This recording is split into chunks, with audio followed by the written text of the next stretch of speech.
Sir अभी महाकुंभ में आप परफॉर्म करने वाले हैं और महाकुंभ में अभी हाल ही में स्टैम्पेड भगदड़ मची है। सर ये जो चीज़ें होती है महाकुंभ के दौरान, इसको आप किस तरीके से देखते हैं? और महाकुंभ जो अभी आयोजन हो रहा है ये बहुत बड़ा हो रहा है। मीडिया रिपोर्ट्स ये भी कह रही हैं कि महाकुंभ को लेके इतनी मार्केटिंग इसलिए की जा रही है ताकि उस चीज़ का पीआर बने, वोट बैंक्स बने। ये एक तबका जो है इस पे बात कर रहा है। आपका टेक क्या है महाकुंभ पे? जी, महाकुंभ जो है, देखिए ये भारत का चित्रण है। ये पहली बार मेरे भारत का चित्रण हुआ है, क्योंकि विदेशियों ने क्या किया है, विदेशियों के पास हिकमत थी, दिमाग था। उन्होंने ब्रांडिंग की, उनका बैड प्रोडक्ट भी गुड मार्केटिंग के साथ बहुत चमका। उनके वर्ड्स हैं, देखिए एक वर्ड है अलेक्जेंडर, ठीक है, उसी के पैरेलल उन्होंने एक वर्ड बेचा हमें, कोरिएंडर। हमारे यहाँ का धनिया, उन्होंने अलेक्जेंडर के बाजू का उसको वजन दिया शब्द को। उन्होंने शब्द भी अपने मार्केटिंग किए। दादी ने कहा पोते से, अमीर पोता था, कि बेटे धनिया ले आना, आप बाजार जा रहे हो तो बेटा हैं मुझे पापा के लिए, तेरे पापा के लिए सूप बनाना है। तो पोते ने कन्नी काट ली। जी। ठीक है साहब। अब गर्लफ्रेंड ने बोला, John could you please get me some coriander, is for my project. भाई जी बाप का चार्टर प्लेन लेके इटली भाग गया कि भाई गर्लफ्रेंड ने कोरिएंडर मांगा है। ब्रांडिंग का बहुत असर है जी। बिल्कुल याद रखना, हमारे यहाँ हमारी ब्रांडिंग ही नहीं हुई। हमारे साधु हैं, वो अपने लिए प्रार्थना कर रहे हैं क्या? वो अपने लिए तो कब के मर चुके, खुद का पिंड दान करके आए, खुद का, पितरों का और अपनों का छोड़िए, खुद का। इसलिए मौत को यहाँ लेके चलते हैं। वो कैसे कोई आग खाने लगता है, कोयला उठा के ऐसे खा रहा है, उनको पता है हम कब के मर चुके हैं। पागल हो का? मौत से हमें डराओगे का? मौत हम जेब में लिए घूम रहा है। तो वो साधु किसके लिए प्रार्थना कर रहे हैं बताइए? कुंभ में अगर कोई मार्केट कर रहा है, वोट कर रहा है, तो ये तो जरूरी है ना, वोटिंग के लिए भी बहुत जरूरी है। क्यों? कुंभ ऐसे समय पे आया है जैसे भारत का पुनरुत्थान होने के लिए कुंभ का निर्माण मेरे दाता ने 144 वर्ष के बाद किया, और सतयुग का पुनः प्रारंभ होना हो रहा हो। इसीलिए देखिए, एक बात नहीं है जो भारत को बदल रहा हो, भारत के पुनः स्थापना के लिए सब चीजें हो रही हूं। हमारे मंदिर तोड़े गए, हमारी आस्था की जगह। भारत ने कभी किसी मंदिर को तोड़ा है? किसी मस्जिद को तोड़ा है? किसी धर्म स्थान को तोड़ा है? किसी देवालय को तोड़ा है? कहीं किसी का स्कूल, विद्यालय, विश्वविद्यालय जाके तोड़ा हो भारत ने? कभी पढ़ा आपने? अभी कोल्ड प्ले का इवेंट था, तो हमसे पूछा किसी ने, इतना क्राउड। मैंने कहा पागलो, इतना क्राउड चूरन है ये तो। कुंभ की तरफ भेजो जरा कोल्ड प्ले को, तब उसे दिखेगा असली क्राउड। वो गया बेचारा, किसी ने हमारा मैसेज दिया होगा तो उसकी आत्मा तक पहुंची वो बात।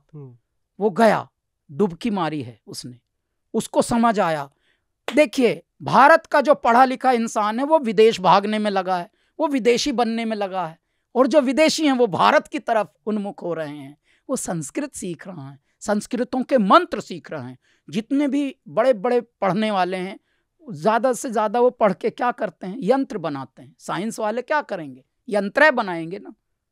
लेकिन जो साधना की धरती है, जो विद्या की धरती, तपस्वियों की धरती है, इसको कहते हैं आध्यात्म की धरती भारत।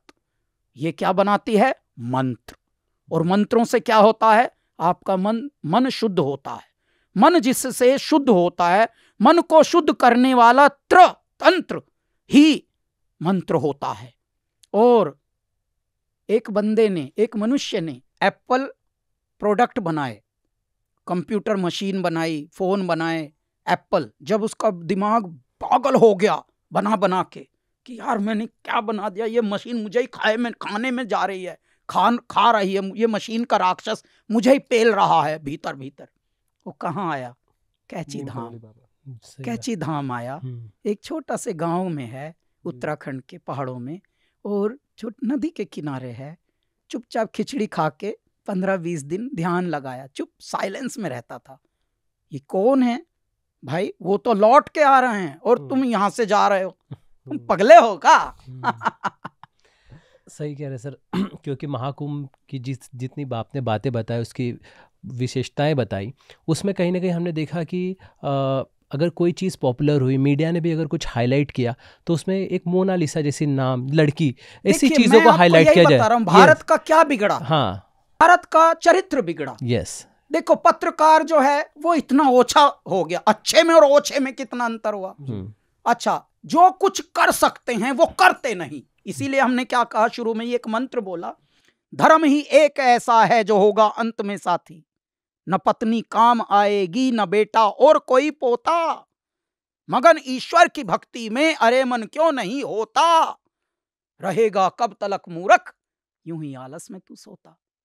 ये धर्म, पत्रकार यदि अपना धर्म निभा ले, सिपाहीकार यदि अपना धर्म निभा ले, न्यायकार यदि अपना धर्म निभा ले, तो धर्म की स्थापना होगी। कहने के लिए नहीं, होने के लिए होगी। लेकिन वो होता नहीं। भगवान ने आपको मस्तिष्क भी दिया, आपको फॉलोवर भी दिए, एक कलम भी दी, लेकिन आपको तमीज देखिए। चरित्र आपका क्या हुआ कि आप अमृत के कुंड को छोड़कर और जो भी सड़ांध है, सड़ांध पे लगे हैं। ये शरीर सड़ते हैं। ये थोड़ी देर के जो शरीर हैं, आप देखिए 18 साल के करियर में हमने शरीर के कोई गाने ही नहीं लिखे। ध्यान से देखिए, आप शोध करिए हमारे ऊपर कि भाई ऐसा भी गायक और या कलाकार या संगीतकार भारत में पाया जाता है, उसने शरीर पे अभी लिखा ही नहीं। अब हमने आंखों पर लिखा, पहली बार आंखों पर। कभी अपनी आंखों को मेरी आंखों से देखना, देखते रह जाओगे। पहली बार। क्यों? क्योंकि ये मिट्टी है, ये गारा है, ये सड़ेगा, ये जलेगा, ये धूल में मिलेगा।